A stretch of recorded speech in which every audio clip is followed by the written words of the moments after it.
Hello everyone. So my name is Alok Kumar Tripathi and I'm selected income tax inspector through CJL 17 batch. ये मेरी profile आप लोग देख सकते हो। तो जैसे कि हमने दो वीडियोस ऑलरेडी डाल दी थी, एक CJL 18 पे, एक CJL 19 पे। अगर आपने वो नहीं देखी है तो आप उनको भी देख सकते हो। आपके काफ़ी कुछ डाउट्स होंगे जो उससे क्लियर हो जाएंगे। तो एक काफ़ी बड़ा डाउट जिसमें मतलब काफ़ी लोगों के मैसेजेस आते हैं फेसबुक पे, इंस्टाग्राम पे कि मॉक टेस्ट में कैसे हम परफॉर्म करें, मतलब कितने हमारे मार्क्स होने चाहिए, कैसे मैथ्स, अगर मैथ्स वीक है तो कैसे हैंडल करें, इंग्लिश वीक है तो कैसे हैंडल करें, कैसे हम एक बैलेंस बना के रखें। साथ साथ में अगर आपको नोट्स मेकिंग करनी है तो आप नोट्स मेकिंग कैसे कर सकते हो। तो इन सब बातों को हम डिस्कस करेंगे। उससे पहले अगर आप चैनल पे न्यू हो तो आप सब्सक्राइब जरूर करिएगा, क्योंकि आपको लगभग डेली एक वीडियो यहाँ पे मिलने वाली है फर्दर, जो आपकी प्रिपरेशन को बूस्टअप करेगी। ठीक है, तो आइए आगे बढ़ते हैं। उससे पहले वीडियो थोड़ी सी लंबी हो सकती है तो प्लीज़ कोप अप करिएगा। काफ़ी मैं इलस्ट्रेट करने की कोशिश करूँगा चीज़ों को।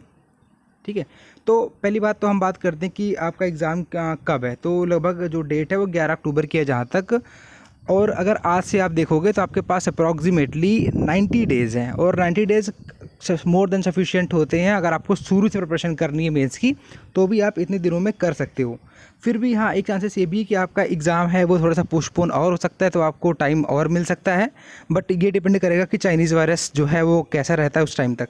ठीक है, फिलहाल हम 90 डेज़ को मान करके ही प्रिपरेशन अपनी शुरू करेंगे। तो पहली हम बात करते हैं कि सबसे ज़्यादा जो क्वेश्चन ये पूछा जाता है कि भाई मॉक टेस्ट में हम कितने मार्क्स लेकर के आएँ। ठीक है, देखिए ये चीज़ थोड़ी सी सब्जेक्टिव है, कैसे आप खुद समझिए। मैं आपको एक एग्जांपल देता हूँ कि 2017 में जो मैथ्स का पेपर आया था, आप 2016 में देखोगे तो मैथ्स में 200 में से 200 आए थे, लगभग 4-5 लोगों के आए थे। बट मैथ्स का 2017 में जो हाईएस्ट स्कोर था वो था 190 के आसपास, वो भी सिर्फ 1-2 लड़कों के ही इतने मार्क्स थे, बाकी सब 180 के नीचे थे। तो ये भी हो सकता है कि आप जो मॉक टेस्ट दे रहे हो वो काफ़ी टफ हो, तो उसमें आपके मान लो फॉर एग्जांपल आपके मैथ्स में 150 ही आते हैं।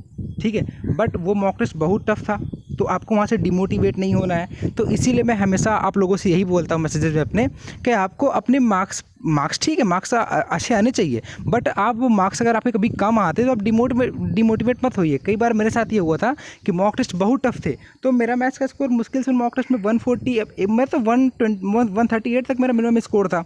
बट अब आपको वहाँ पे देखना क्या है, आपको अपनी रैंक देखनी है भाई। आपको जॉब लेनी है तो जॉब में आपका कंपटीशन होना है, तो कंपटीशन आपके लोगों से होगा, तो वहाँ पे आपको जॉब आपके मार्क्स के अलावा वहाँ पर रैंक से मिलती है। ठीक है, अगर पेपर टफ होगा तो मार्क्स कम आएंगे, बट रैंक आपकी अच्छी रहनी चाहिए। तो मैं हमेशा बोलता हूँ कि आपको ये ट्राई करना है कि मार्क्स चलिए ठीक है, बट आप ये ट्राई करिए कि अगर आपकी जो रैंक है वो टॉप 10% में बच्चों के रहनी चाहिए मिनिमम। आपको टॉप 10% में बने रहना है। दैट मीन्स कि अगर 3000 बच्चा मॉक टेस्ट वो मैथ्स का दे रहा है या फिर इंग्लिश का, फिर ओवरऑल, तो आपको उसमें से टॉप 300 में रहना ही रहना, अगर आपको एक अच्छी पोस्ट चाहिए।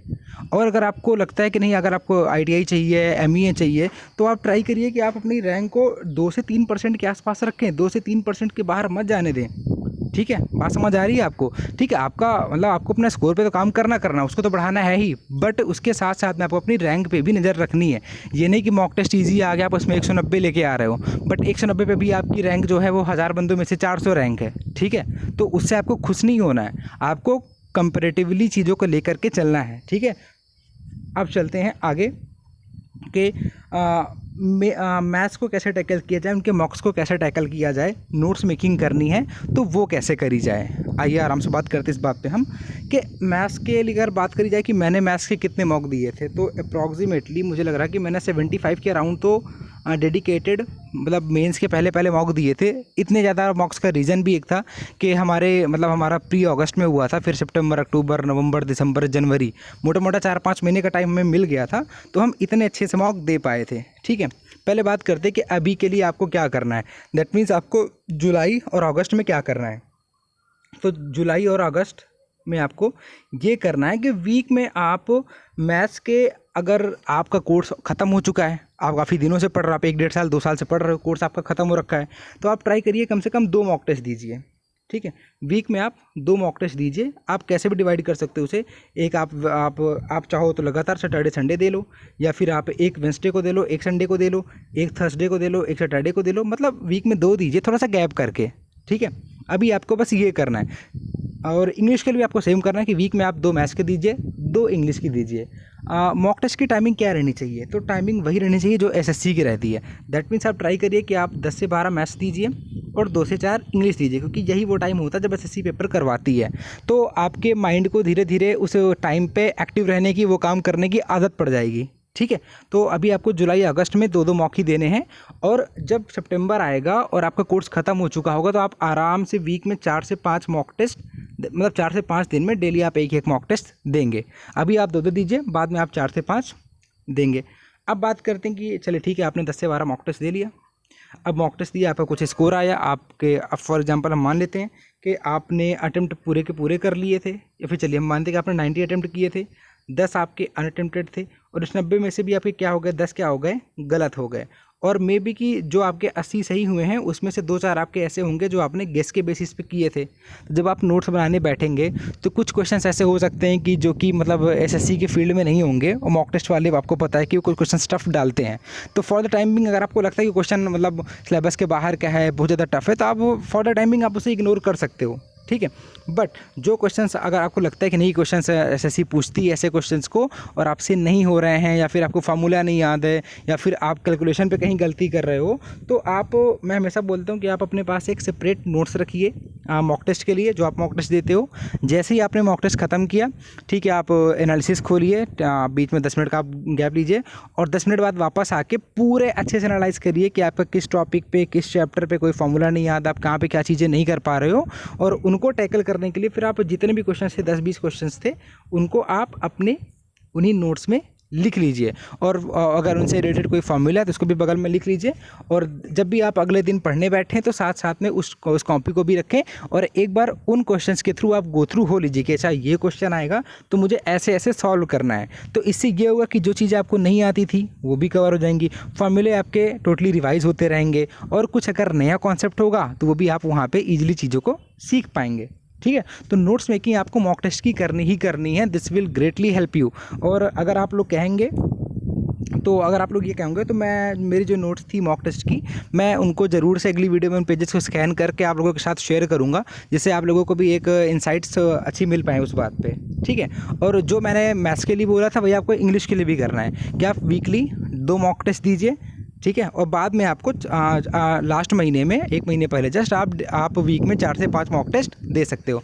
इंग्लिश की टाइमिंग क्या रहेगी, 2 से 4, क्योंकि एसएससी भी साथ 2 से 4 ही कराती जहाँ तक मुझे याद है भी। तो अब फिलहाल बात करते हैं कि क्या इसके भी नोट्स बनाने हैं, तो हाँ बिल्कुल।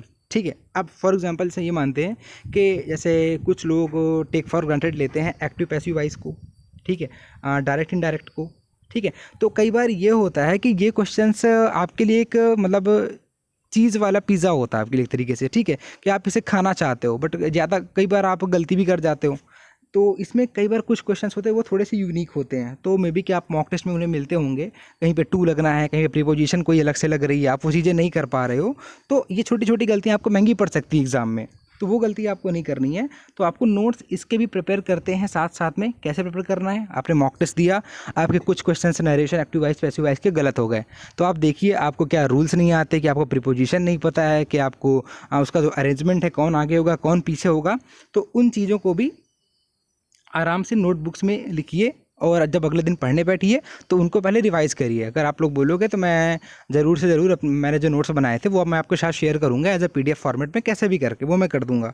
ठीक है, और हाँ, कुछ वोकैब्स भी ऐसी होती हैं जो आपसे नहीं हो पाती हैं, तो उनकी भी आप आराम से एंटोनिम, साइनोनिम और हिंदी वगैरह की मीनिंग साथ साथ में मॉक टेस्ट में लिखते चलिए और उनको रिवाइज करते रहेंगे। ठीक है, आप खुद देखिए, अगर आप 2 महीने ये काम करिए, आप देखिएगा कि आराम से आपके आराम से 10 से 15 मार्क्स बढ़ जाएंगे। आप खुद करके देखिएगा कि 10 से 15 मार्क्स आपके मैथ्स के भी बढ़ेंगे और 10 से 15 मार्क्स आपके इंग्लिश के भी बढ़ेंगे। तो ओवरऑल आपका 20 से 30 मार्क्स का फ़ायदा होगा अगर आप मॉक टेस्ट के नोट्स बनाते हो और उन्हें थॉरोली, होल हार्टेडली अगर आप उन्हें रिवाइज करते हो।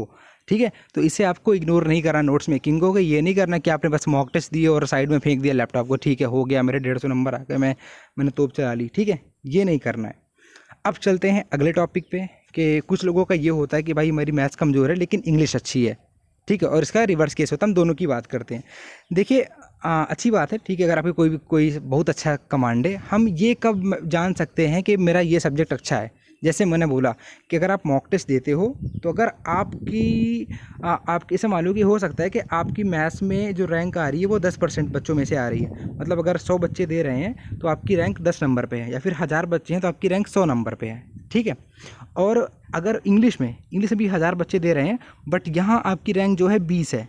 दिस क्लियरली सोच के आपकी जो इंग्लिश पे पकड़ है वो मैथ्स से कहीं ज़्यादा अच्छी है, ठीक है। बट आपको पता है कि एसएससी जो जॉब देती है वो सिर्फ मैथ्स या फिर सिर्फ इंग्लिश के बेसिस पे नहीं देती है, वो मिला करके देती है। तो ऐसा भी केसेस होते हैं कि वो होता है ना कि जैक ऑफ ऑल ट्रेड। तो मतलब अगर आप कहीं के मास्टर नहीं हो बट दोनों पे आपकी ठीक ठाक पकड़ है तो एक कमज़ोर चीज़ भी एक अच्छी चीज़ से बैलेंस की जा सकती है, ठीक है। तो आपको परेशान नहीं होना कि अगर आपकी मैथ्स अच्छी है, मैथ्स कमज़ोर है, इंग्लिश अच्छी है, ज़्यादा परेशान मत होइए।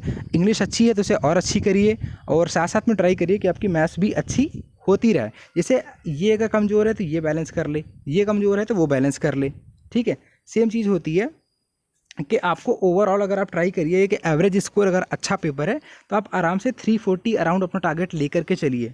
अगर अच्छा पेपर आ रहा है, बैलेंस पेपर आ रहा है तो आप 400 में से 340 का टारगेट रखिए कि आपको 340 मार्क्स लाने हैं। 180 160 हो सकता है कि अगर आप मैथ्स में 180 ला रहे हो, इंग्लिश में 160 ला रहे हो, यहाँ पे 180 ला रहे हो, यहाँ पे 160 ला रहे हो, ठीक है। तो ये चीज़ें आपको धीरे धीरे बैलेंस करके चलनी पड़ेंगी।